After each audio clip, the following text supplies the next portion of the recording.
Hey everybody, welcome back again to 6 Online Day 3. Catherine and I are back once again, and we're going to be checking out even more awesome indie games. It's time to take a look at Astronaut the Best, and Catherine, I'm willing to bet that this game is probably really out of this world. What do you think?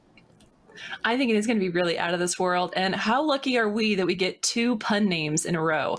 Astronaut the best. We've been absolutely blessed today, and I am excited to check it out. Joining us now, we've got some of the developers here with us, Mike and Julia. Thank you so much for taking the time to stop by. So I would love to hear just the rundown on what this game is. Tell us what it's all about. Well, Astronaut the Best is an occult management adventure. So, you have to turn some losers into being space heroes, or the government will have you killed. Oh, well, definitely don't want to be killed by the government. So let's take a look at a quick trailer for this game and see it up close.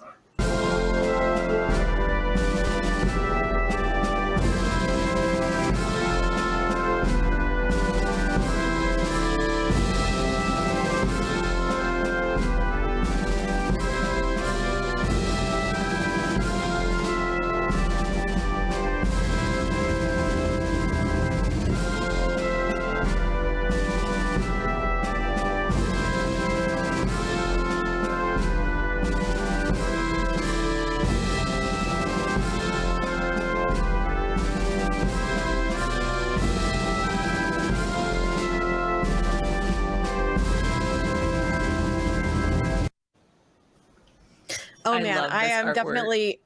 I know that's exactly what I was about to say. Julia, the artwork so is good. So cool. Yeah, you killed it. It's really unique and super awesome. Let's check out the game live right here on stream. We've got Stephazoid providing us some gameplay once again, so thank you, Steph, for that. And as we jump in here, I'm curious to hear about, kind of the game's development, because I know that you initially showed this game at 6/2017. So what have you been working on in the game since then? What's changed about it? That's true. Yeah. So this, So this game has been kind of a, after day job sort of project. So it's been coming along slowly yet steadily for the past, I guess 6 years now.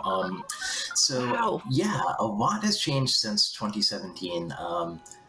Pretty much the whole core gameplay loop and all the visuals and, not quite a Ship of Theseus situation, but there's a lot of new features to make it more of, I guess, a real strategy game where the player can make decisions and have agency, and also looking really cool and slick.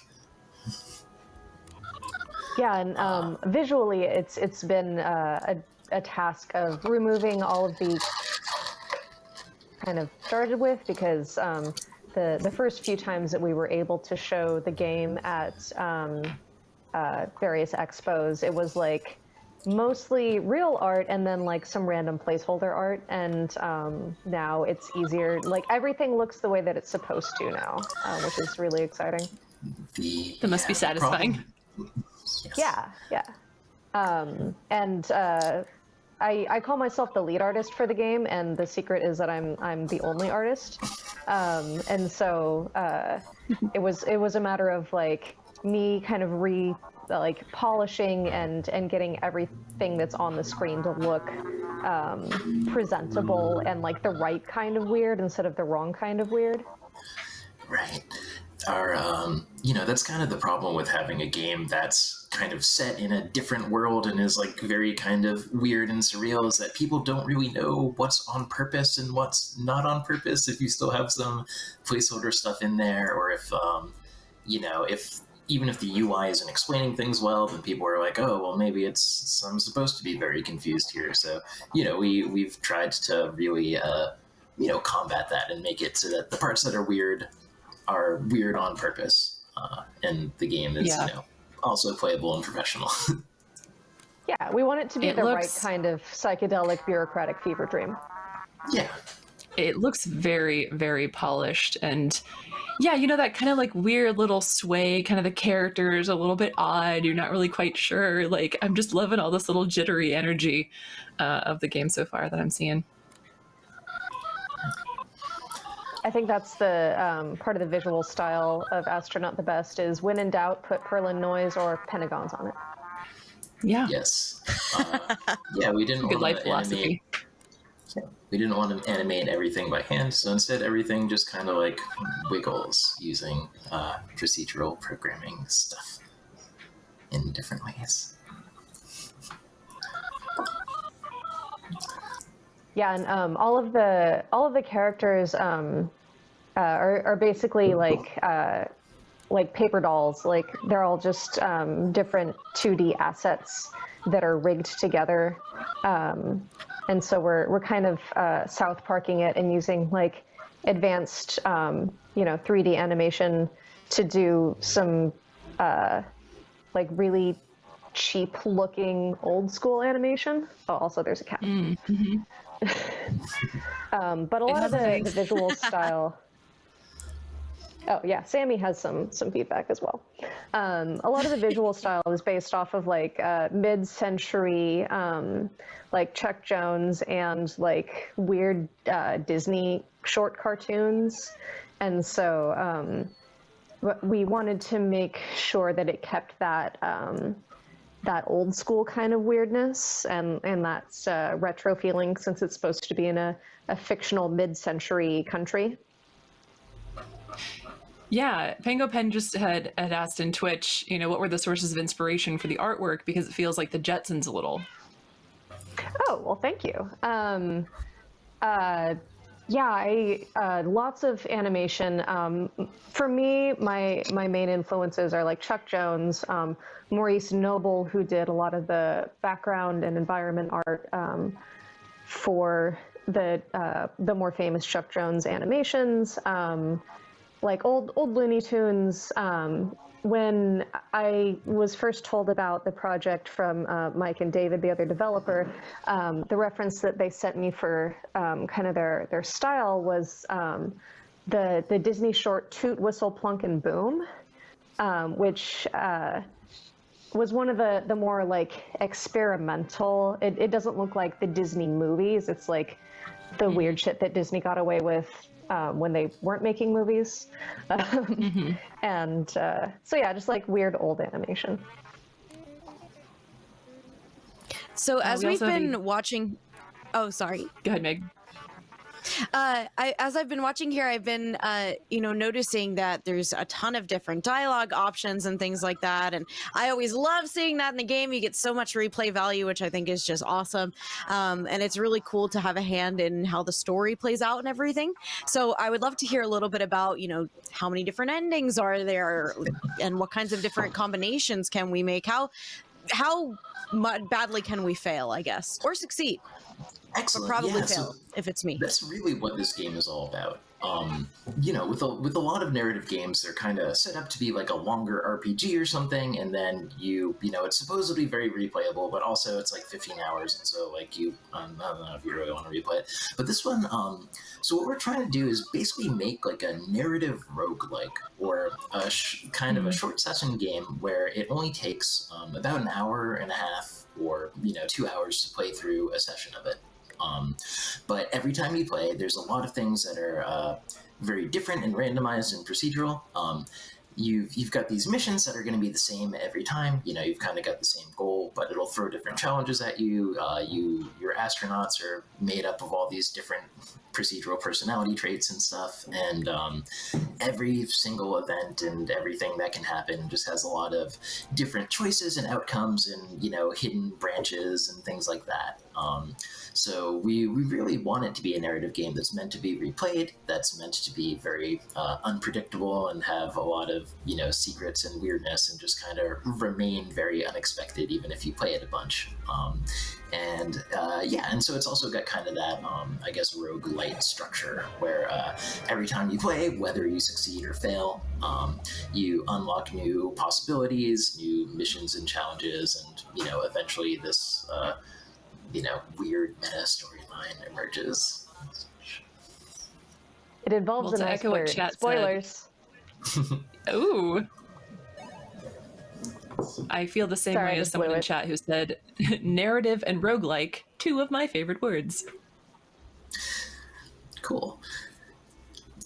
Yeah, it's a space that I haven't really seen attempted all that much. I guess there a lot of I guess roguelite games have really cool narrative structures. Is I guess I guess I was the designer, one of the designer, writers, and programmers on this game. But at heart, I'm kind of a narrative design nerd, and seeing all the different things that even FTL and especially Hades do with the way that they kind of spread their narrative around and give you different parts of it at different times, like through this roguelike structures. Really cool to see. But I think we kind of just from the beginning wanted to make a space for players to experiment, I guess. With a lot of narrative games, where you're making decisions, you end up putting a lot of pressure on yourself to make the right decision. A lot of times it's like, you have to decide who's gonna starve to death, or will you kill the king? And there are these very weighty, dramatic decisions by design. And often they're pretty, serious and emotional and stuff. And because of that, it's, you as a player, you don't really want to role play, I guess. You don't really want to, mess around and see what would happen. Instead, you're like, oh, I have to make the right decision here. And so with Astronaut the Best, what we're kind of trying to do through, this crazy world that you're in, and kind of the lighthearted tone and this structure of having these short playthroughs that you can play through again and again, we're trying to liberate the player to feel like they can mess around and see what happens, and we just give you all sorts of weird dialogue choice options that you can make, and we want to encourage the player to see what would happen, to try out different modes of morality in this weird situation that they find themselves in. There's also a lot of situations where there isn't a good and moral way to behave in a lot of the options that you get, where it's you're choosing between different types of ambiguity. It's not do I do the good thing or the bad thing? It's the which weird thing do I pick that I want to do? So I guess I really like that. Our trailer really didn't. It was kind of our sizzle trailer rather than our what is going on trailer. So I guess to take a step back, if since I'm assuming people won't have been reading the dialogue and stuff. You're named the director of this space program of this country that is very kind of like an uptight, I don't know, funhouse mirror stereotype England, where everybody's very concerned with propriety and stuff, and they worship these 5 gods. These it's a religious state, and you have to run their space program before their rivals like the snake worshipping Vatigar reach space. So I think kind of if we had a procedural rhetoric to this game, I guess it's that a lot of times people in power, their life kind of sucks, I guess. Just that a lot of times when you're in this sort of a situation of, being in charge of other people, and you also have all these other pressures coming at you from the media and from the 5 different high priests who run the country and everything, there's a lot of situations where there's not really a right answer. There's just kind of trying to make, I guess the best decision that you can, find the right, something has to give. And so because of all the procedural stuff, it's, you'll find yourself in different situations every time, where maybe one time a cat does a really good job. And another time, there will be one high priest who really hates you, and you need to kind of go out of your way to appease them. Or another time, your company will be low on money, and you might need to do something to, save cash. So, just that you've got a tough job, and we want to kind of give people a little bit of empathy for people that are in this sort of situation of being like a, public figure where they have to make these high pressure decisions. Yeah. Yeah, one of Well, thank one you of my so much for favorite giving this overview. taglines. One of my Go ahead, favorite Jake. taglines is that Astronaut the Best contains a lot of adult situations, if by adult you mean sitting behind a desk and making decisions.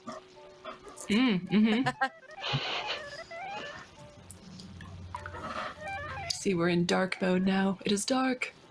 Oh yeah. I have some. spooky. I have a dev question for you from chat. Pingo Pen is asking, or could Astronaut the Best be made for HTML5? So it is in Unity. We're planning on making it Steam release, leading with that. We've been trying to make it as input agnostic as we can, though that's always kind of a hard battle. So we would like to port it to things. We will probably need the help of some sort of funding or investor or publisher to make that happen, or, the game succeeding. So yeah, we would love to see it on, all sorts of consoles and maybe mobile or, everywhere in the world, ubiquitously. All the things. Yeah, but right now, just planning on Steam. Okay. And how big is your team? So, we have half of our team here. Yeah, myself and David Merchant, who's in LA, do all the design, writing, coding, business type stuff, etc. Julia does all of the art and visuals, and then Matt Zapp of Malden, Massachusetts, does all of the audio, so all the audio design and sound design and music. And then, our community manager, Jeff, I think is here in chat somewhere too. Hi, Jeff. Wherever you are. So I think it's really great to learn more about the story and this really cool, crazy world that you've created, and kind of this, with all these wacky characters and stuff who are just kind of quirky and eccentric. And I'm very curious to hear about how this game was conceptualized and how the story really came to be in this really cool world that we're in. Oh man, so I think this game came after a few different failed attempts for David and I, our studio, Universal Happymaker, to make our first game. We kept coming up with these, wacky, high concept ideas for games, and then it was hard to make them when we prototyped them, and they didn't quite work as we imagined. So we decided to take the opposite of starting with a really straightforward and boring and realistic premise that we knew would lend itself well to gameplay.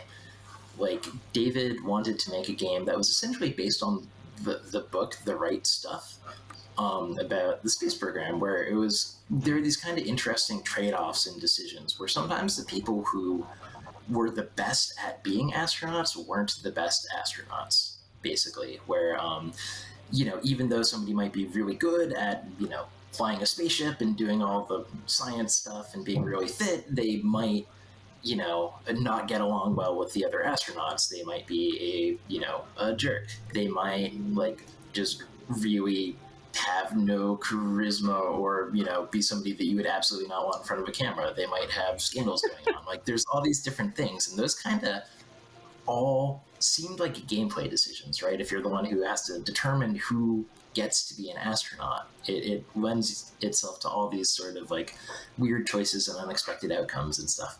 So we started making a game that was about the space program, but luckily, by starting with a dry premise like that, it meant that the entire development process was us being able to add jokes and make it weirder. So it was about 2 hours into the development process, and I was like, the spaceship should run by magic. Can we do that? I would feel a lot better if we did that. So it's just been, we've been able to build out this world. When Julia joined the team soon after, we were able to start really creating this world and this style, and kind of the visual rules that lead to this sense of otherworldliness and stuff. And yeah, it's been fun. It's fascinating to learn a little bit about the collaboration that goes into not only this game, but games in general. And because game development is obviously very collaborative, and it's important to have that synchronization with your team. Since this game is so narrative heavy, I am a little bit curious to hear a little bit about kind of what that collaborative experience is like, especially from a narrative perspective. Because as a writer myself, I know that you get very attached to characters, that you create. You really come to care about certain things that you want to include, and it's a very creative process that can almost be delicate in a way. So what is that like to kind of break those walls down and write with other people and bounce ideas off of each other? Sure. So yeah, I think for this game, David and I have done most of the writing, and this has been kind of I've worked on other things, like Winter War Tactics Club that came out last year to give, Oh, I love that game. Aw, thanks. So yeah, where the writing was more, I guess, a little more like mannered and structured in the collaborative process. With this one, we just kind of yes and everything. Like there's, it's such like a wacky world that there's not a lot of restraint, I suppose, that we're able to just kind of like come up with weird ideas and like weird character names, and when figuring out the decisions of the multiple choice for what players can do, no decision is too bad to put into the game. So I do try to make sure that everything, that character voices especially, and that kind of I guess the tone, the diction of the game is very intentional and consistent. I guess I'm kind of in charge of the editing in that way. But as far as the ideas and what we're putting in there, it's this has been a project where we've kind of let ourselves have fun and just indulge our what if sort of impulses. Yeah, and I don't do the word writing part, but a lot of it is like Mike and David will tell me about like, okay, and we have this character and they have these behavior traits, and then I'm like, think I can't do weirder than the last one. Well, let's see what I could do here, and I just try to come up with like something that visually represents the ideas and the stories that they are putting forth.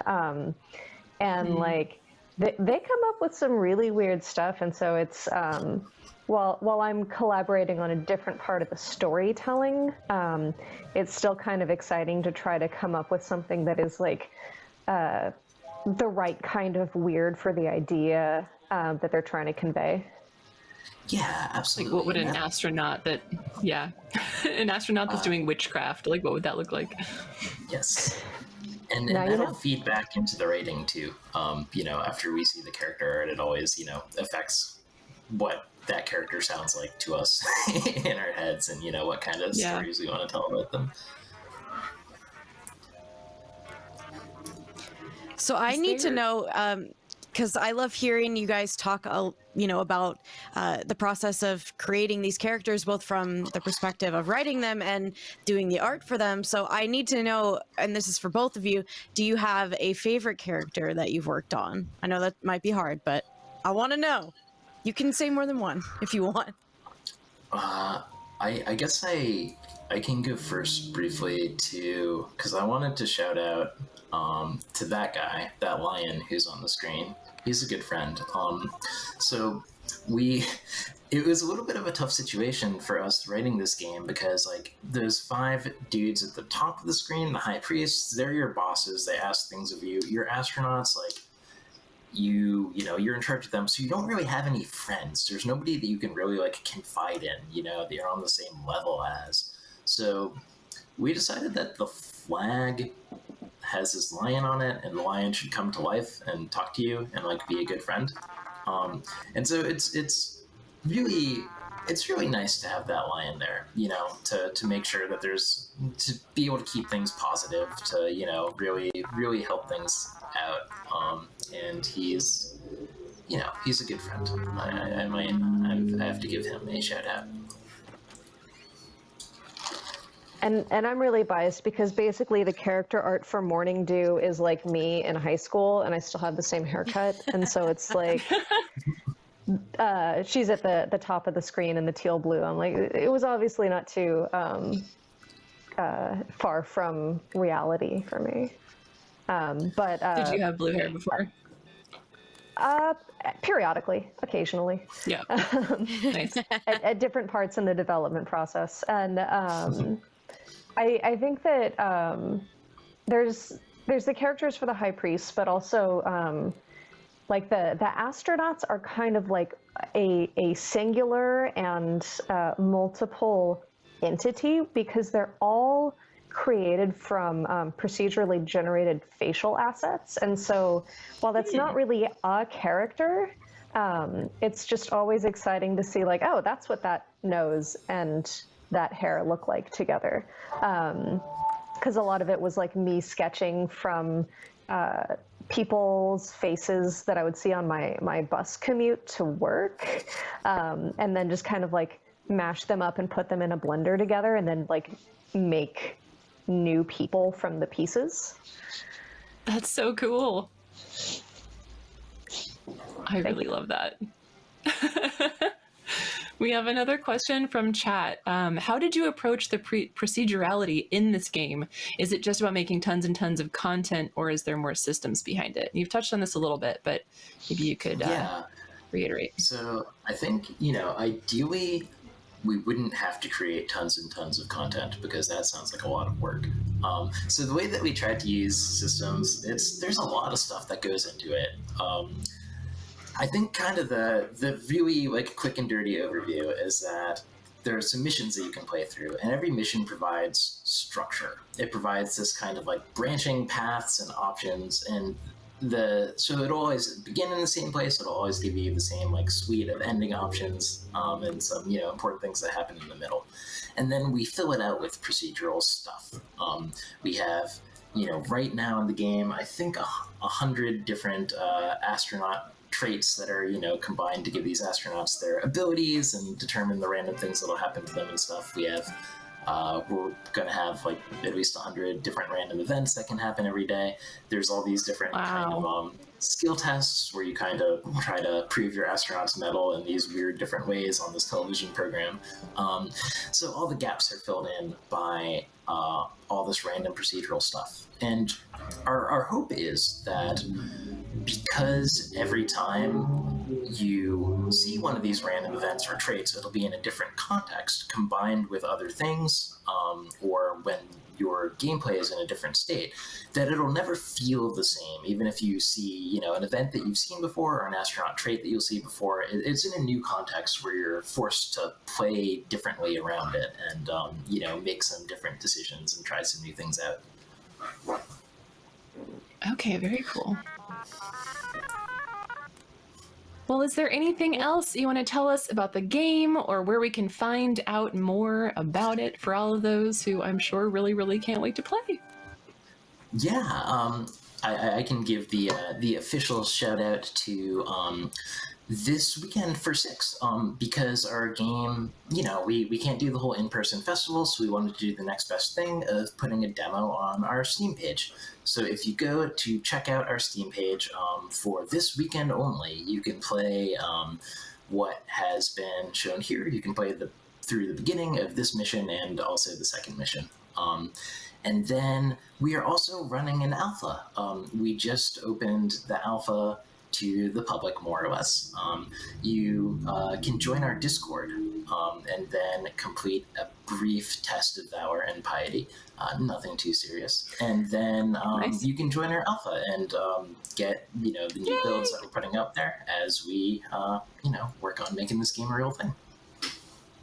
I'm definitely going to join your Discord. That is excellent. Well, we're going to have a link here in chat, so you can go ahead and follow that on Steam.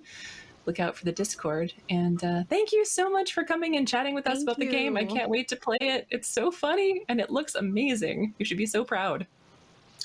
Thank you. Awesome. Thank you.